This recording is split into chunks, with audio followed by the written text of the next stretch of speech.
Mardi 7 mars, nous célébrons Pourim.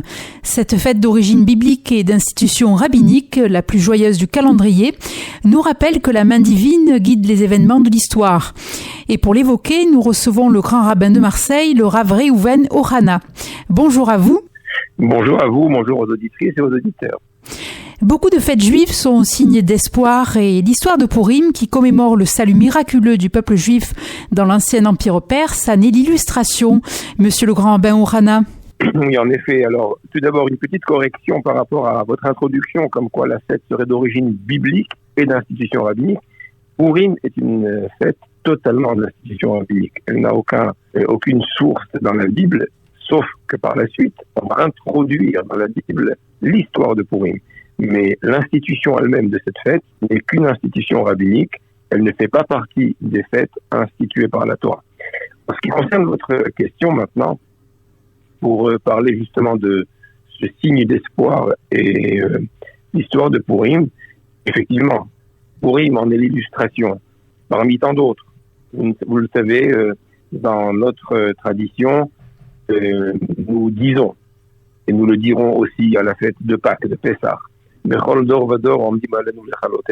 qu'à chaque génération, il y a quelque part une entité, un peuple, un ennemi qui programme l'anéantissement, la volonté de faire disparaître le peuple juif. C'était le cas en Égypte, c'était le cas par le peuple de Amalek, c'est le cas à la fête de Pourim par Haman, c'était le cas dans la Shoah par les nazis, c'est le cas peut-être aujourd'hui en Iran également. C'est-à-dire qu'il y a à chaque génération, effectivement, un ennemi qui s'élève, tout simplement pour essayer d'éradiquer l'existence même physique du peuple juif. Pourim est en fait l'illustration de ce salut miraculeux, divin, que nous constatons à chaque fois dans l'histoire longue de notre peuple, ou encore aujourd'hui, alors qu'il a été le peuple le plus menacé, qu'il a été le plus longtemps en exil, 2000 ans d'exil, sans terre, sans patrie, persécuté, des pogroms, il est toujours là, il est toujours vivant. Il y a certainement dans Pourim l'illustration de ce salut divin miraculeux. Il est toujours important, en effet, de commémorer les événements ayant forgé l'identité juive. Alors, pour commémorer ce combat que durent livrer les Juifs contre leurs ennemis, il est coutume de jeûner la veille de Pourim. Et l'on initie donc les enfants au jeûne avant la célébration de leur bar mitzvah ou bat mitzvah pour les filles. Alors, bar mitzvah et bat mitzvah veut dire effectivement l'âge de majorité religieuse, 12 ans pour une fille et 13 ans pour un garçon. Vous avez raison que l'on trouve dans la halakha, dans la loi juive, la nécessité de faire ce que l'on appelle la mitzvah de chinour, la mitzvah de transmettre un message et une éducation, initier déjà les enfants. En ce qui concerne le jeûne, la seule fois où nous voyons qu'il y a un devoir d'initier les enfants pour un jeûne avant leur majorité religieuse, c'est pour le jeûne de Kippour. En revanche, celui de Pourim, qui est encore une fois que d'institution rabbinique, il n'y a pas cette obligation. Les enfants n'ont aucune obligation de jeûner, on n'a aucune obligation de les initier avant leur bar mitzvah ou bat mitzvah. Oui, parce que c'est un jeûne toraïque que la Torah recommande, alors que Pourim, comme les autres jeûnes, comme Tisha B'Av, comme le jeûne de Tevet, etc., ce sont des jeûnes d'institution rabbinique, ils ne sont pas assujettis à cette obligation d'initier les enfants. Donc les enfants, soyez tranquilles, pour le jeûne de Pourim, vous pourrez manger.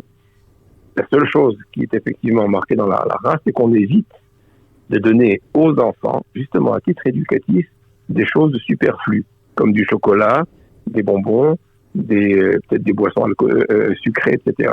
On leur donne ce qu'il leur faut pour se nourrir correctement, sans tout ce qui est superflu. Voilà, ça va peut-être moins faire plaisir aux enfants s'il n'y a pas de sucreries.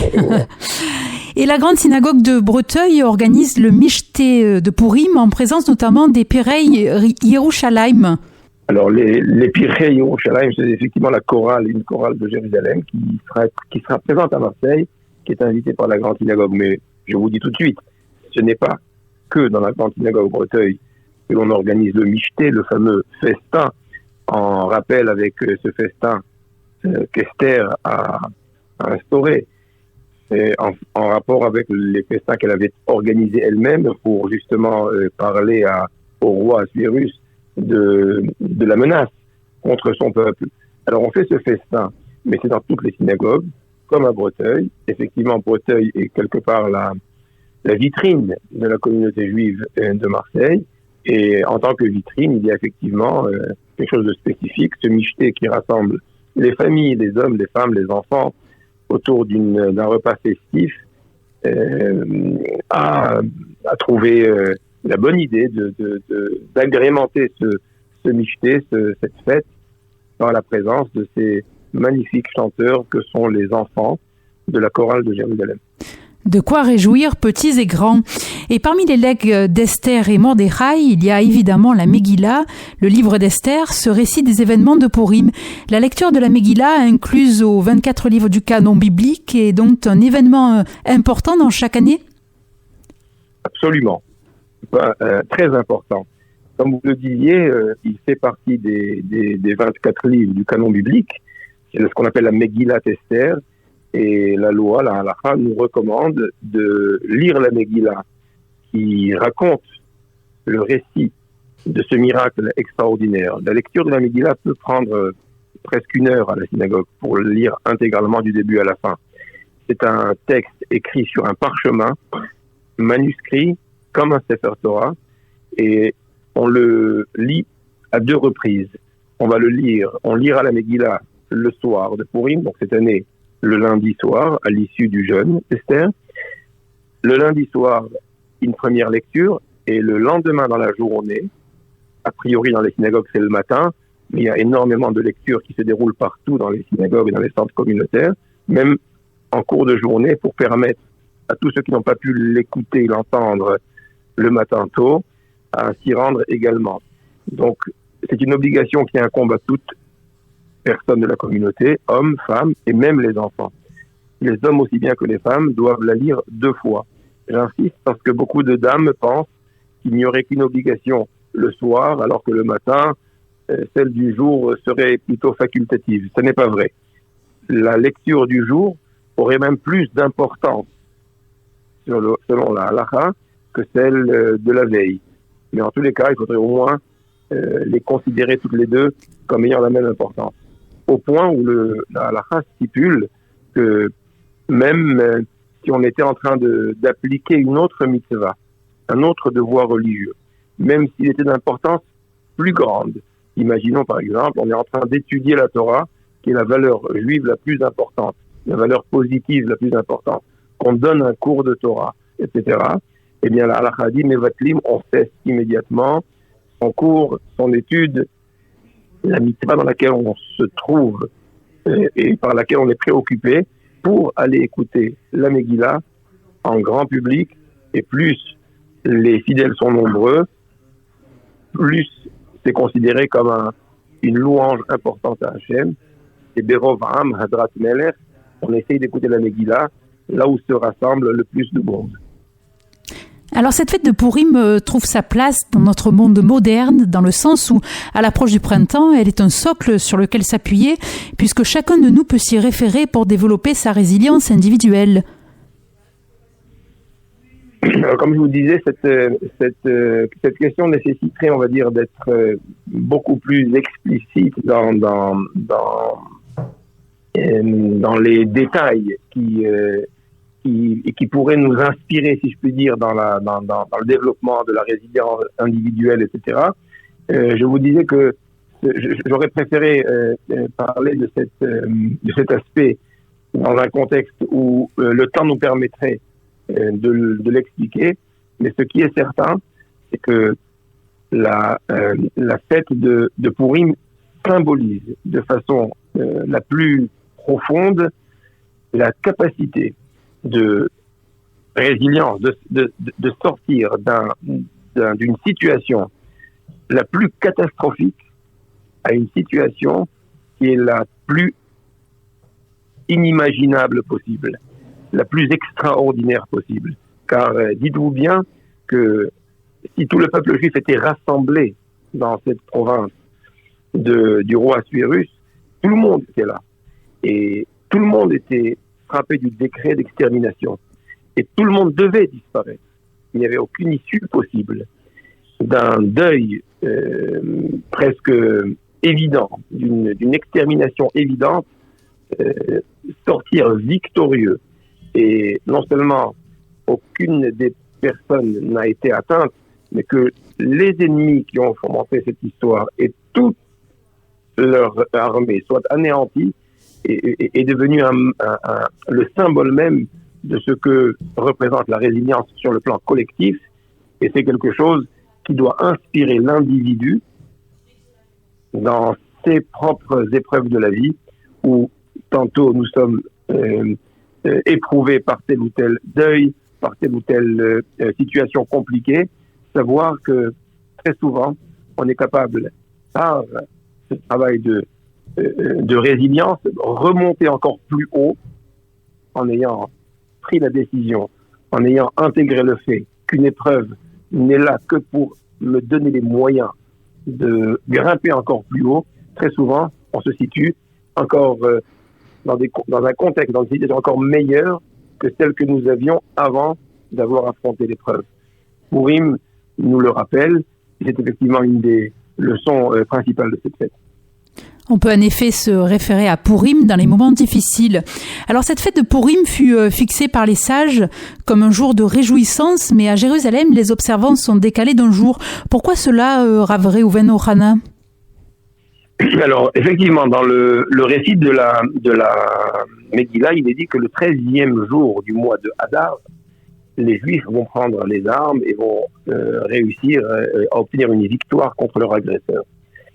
Le 14 Hadar, le lendemain, ils se reposèrent de cette victoire et ils vont célébrer ce miracle par la fête. Or, dans la ville de Shushan, qui était la ville, la capitale, la ville de Shushan, qui était une ville entourée de murailles et fortifiée, il a fallu un jour de plus pour atteindre la victoire totale. Et c'est parce que à Shushan, qui était entouré de murailles, un jour supplémentaire a été nécessaire, donc le 15 du mois de Hadar. Les sages ont décrété que toute ville qui a cette ressemblance avec la ville de Shushan, toute ville qui est entourée de murailles, comme c'est le cas à Jérusalem, alors elle fête Purim comme à Shushan, le 15e jour du mois de Nissan. C'est pourquoi en Israël, à Yerushalayim ou à Tibériade, des villes entourées de murailles, qui étaient entourées de murailles, même si elles ne le sont plus maintenant, la fête de Purim est célébrée le 15e jour du mois de Hadar. C'est très intéressant de savoir. Et pour quelle raison la halacha diffère-t-elle selon les Ashkénazim et Séfaradim pour Purim ? Alors là, je suis obligé de vous corriger. Je ne connais pratiquement aucune différence entre les coutumes de Purim dans le rite séfarade ou l'ashkénaze, ni dans les offices, ni dans l'obligation de la lecture de la Megillah, ni même dans toutes les autres pratiques de Purim. Et je voudrais citer les 4 pratiques essentielles de Purim. On a l'obligation d'écouter la lecture de la Megillah le soir et la répéter le lendemain, dans la journée. Et ça concerne les hommes et les femmes, séfarades ou ashkénazes, sans aucune distinction. On a une obligation de donner des dons d'argent aux pauvres, de donner au moins à 2 pauvres un don qui leur permettrait de se nourrir avec ce montant, même pas 1 euro, il faut donner un peu plus, ce qui lui suffirait pour s'acheter quelque chose, pour lui aussi passer sa fête et pour pouvoir manger. Donc 2 dons pour 2 pauvres. Ensuite, on fait ce qu'on appelle les mishloach manot, c'est l'envoi de cadeaux que l'on distribue à ses amis, ou selon la halakha encore mieux, à ceux qui ne sont pas trop ses amis. Car l'objectif est effectivement d'augmenter la fraternité et d'augmenter les liens communautaires entre les uns et les autres. Donc il y a une mitzvah, comme les Juifs de l'époque, c'était tous unis, tous réunis autour d'Esther et de Mordechai, en signe de fraternité d'affection, on s'envoie des cadeaux en général composés de nourriture. Donc, beaucoup envoient les fameuses assiettes de gâteaux fabriquées à la maison, d'autres envoient tout simplement un vrai repas déjà cuisiné, et on a l'obligation d'en envoyer au moins un à une famille. L'usage est que l'on fait chacun un nombre plus ou moins important de cadeaux que l'on envoie en fonction de nos possibilités. Mais le minimum halachique, le minimum syndical, si je puis dire, c'est un cadeau à une famille. Et là aussi encore, aucune différence entre les séfarades et les ashkénazim. Bien sûr, la dernière chose, c'est le festin joyeux de Purim, la fête de Purim et l'obligation de consommer un repas dans lequel on boit aussi du vin pour presque s'enivrer, comme c'est marqué dans la halakha. Eh bien, là aussi, le michté de Purim, la fête de Purim, concerne tout le monde et il n'y a pas de différence. Alors, si il y avait une différence entre les séfarades et les ashkénazes, elle se situe dans des petits détails de prononciation et autres, mais certainement pas dans la pratique des mitzvot essentiels de la fête. Tout à fait, dans des petits détails qui ne sont pas très importants. Alors, à l'occasion de Purim, on se déguise et les exégètes y voient un hommage à l'art de la dissimulation employé par Esther pour sauver sa vie et celle de son peuple. Comment l'interpréter ? Oui, c'est vrai que l'usage, la coutume de se déguiser, c'est effectivement une dissimulation. On va dissimuler qui nous sommes, on est en quelque sorte quelqu'un d'autre. Et dans votre question, vous y voyez donc un hommage à l'art de la dissimulation qui est employé par Esther. Elle le fait effectivement pour sauver sa vie, pour sauver la vie de son peuple, mais j'aimerais mettre l'accent sur un des détails qui sont en fait qui est en fait peut-être le principal objectif de la dissimulation qui a été employée par Esther. Esther dissimule d'abord son origine. Elle ne dit pas qui elle est. Elle ne dit pas d'où elle vient et à quel peuple elle appartient. Ensuite, Esther dissimule dans ses invitations à sa table royale de l'ennemi juré d'Israël. Elle invite Aman. Elle invite celui qui complote d'exterminer tout son peuple. Et elle l'invite une première fois à un festin, et le lendemain, elle le réinvite une deuxième fois. Et là, elle dissimule quelque chose. Elle montre une proximité avec l'ennemi. Nos maîtres disent, en fait, elle avait agi de façon presque irresponsable. Vous imaginez les Juifs, le peuple entier, voyant leur sœur se faire amie, intime, avec l'ennemi juré d'Israël, c'était de nature à les décourager, à leur faire perdre tout espoir, car eux, ils se disaient effectivement, nous avons une sœur dans le palais royal. Et là, elle agit de façon très dissimulée. Mordechai aussi va avoir ce genre d'attitude, je n'ai pas le temps de le développer.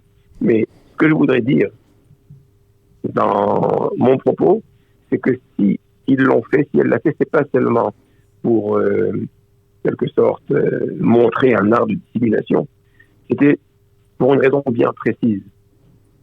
Les Juifs, justement, pouvaient se tranquilliser en se disant, nous avons un frère qui est conseiller du roi, c'est Mordechai, et nous avons une sœur, qui n'est pas moins que la reine, l'épouse du roi Assuérus. Alors, s'il y a un ennemi qui s'appelle Aman, qui n'est qu'un simple ministre, certainement que notre sœur ou notre frère vont peut-être faire disparaître la menace. Ils vont parler, ils vont intercéder auprès du roi pour nous protéger. Et voilà que, justement, Esther a voulu enlever tout espoir du peuple juif. Et qu'est-ce qu'elle fait ? Elle se montre de façon ostentatoire amie de l'ennemi juré. Il est l'invité d'honneur à son festin. Pour quelle raison ? C'est parce qu'Esther savait très bien qu'il était important que le peuple juif ne compte pas sur elle. Que le peuple juif répare les raisons pour lesquelles il se trouve dans cette situation. Alors lorsqu'on analyse les textes, nous voyons que la situation d'extermination du peuple juif avait une seule cause. Yeshno Am Echad. Haman dit au roi Cyrus, il y a un peuple, Yeshno, qui a des comportements qui sont totalement étrangers aux nôtres. Et le Talmud commente Yeshno, Yashnu. En fait, ils se sont endormis. En hébreu, Yashnu, ils se sont endormis. Le Talmud commente que le peuple d'Israël avait totalement, on va dire, oublié. Il s'était endormi dans sa tradition. Il avait oublié ses pratiques. Il a commencé à s'assimiler. Il a commencé à être, on va dire, semblable aux Perses. Il a commencé à perdre son identité. Et Esther avait compris que c'est certainement là, celle-là, la cause du décret. Esther voulait réparer la cause et non pas, en quelque sorte, mettre de la pommade sur une infection interne. Quand il y a une maladie interne, il faut traiter le virus à la base. Il faut donner de l'antibiotique. Ce n'est pas de la pommade qu'on passe qui va régler le problème. Esther aurait pu intercéder auprès du roi, mais si la cause était restée, que le peuple continuait à s'assimiler, un autre ennemi se serait levé. Qu'est-ce qu'elle fait? Elle va dissimuler sa fraternité avec son peuple. Elle va montrer extérieurement qu'elle est amie des ennemis, de façon à ce que le peuple n'ait plus confiance en elle. Et qu'est-ce que le peuple juif, quand il voit qu'il n'a plus vers qui se retourner, eh bien, il lève les yeux vers le ciel. Et c'est quand ils ont jeûné, c'est lorsqu'ils ont pris conscience de leur situation, c'est lorsqu'ils ont, en quelque sorte, réussi à revenir à leur propre tradition, à leur propre identité, que le décret a été annulé. Et c'est ce qu'Esther avait essayé de dissimuler pour obtenir ce résultat. Lorsque le peuple se ressaisit, c'est là où le décret va être annulé. C'est un petit peu comme cela que j'interprète cette dissimulation qui a été employée par Esther et par Mordechai d'ailleurs, dont je n'ai pas le temps de développer. Mais en tous les cas, ça nous incite à admettre et à reconnaître que finalement, la fête de Pourim, elle est très joyeuse, elle est très famille, on est dans la fête, on est dans le micheté, dans le festin, on est dans le déguisement, dans la joie, dans l'allégresse. Mais en fait, si on voulait donner une définition plus sérieuse à Pourim, c'est la fête où le peuple juif a réaccepté, s'est réengagé de façon volontaire et bénévole dans sa tradition et s'est rapproché de sa tradition. Et c'est parce que tel était le cas qu'il a été miraculeusement sauvé. Eh bien, merci beaucoup, monsieur le grand rabbin, pour ce rappel historique de la fête de Pourim. Je mentionne qu'il existe aussi un guide de Pourim pour les enfants de tout âge. Eh bien, bonne journée à vous. Merci beaucoup et je vous souhaite à vous, à toute la communauté, un Pourim Sameach, un Pourim joyeux, dans la joie, l'allégresse, en famille. Et nous pensons à tous ceux qui sont isolés, sont seuls. Nous pensons à tous ceux qui sont dans le besoin. C'est l'occasion pour chacun de penser à ses frères, puisqu'une des lois et une des mitzvot de Pourim, c'est l'entraide, c'est les cadeaux aux pauvres, c'est les cadeaux les uns aux autres, c'est réchauffer le cœur, en quelque sorte, de ceux qui en ont besoin. Alors, essayons de nous inspirer de toutes ces lois, de toutes ces mitzvot, pour faire en sorte que la communauté puisse, dans son entité, vivre une fête de Pourim digne dans la joie.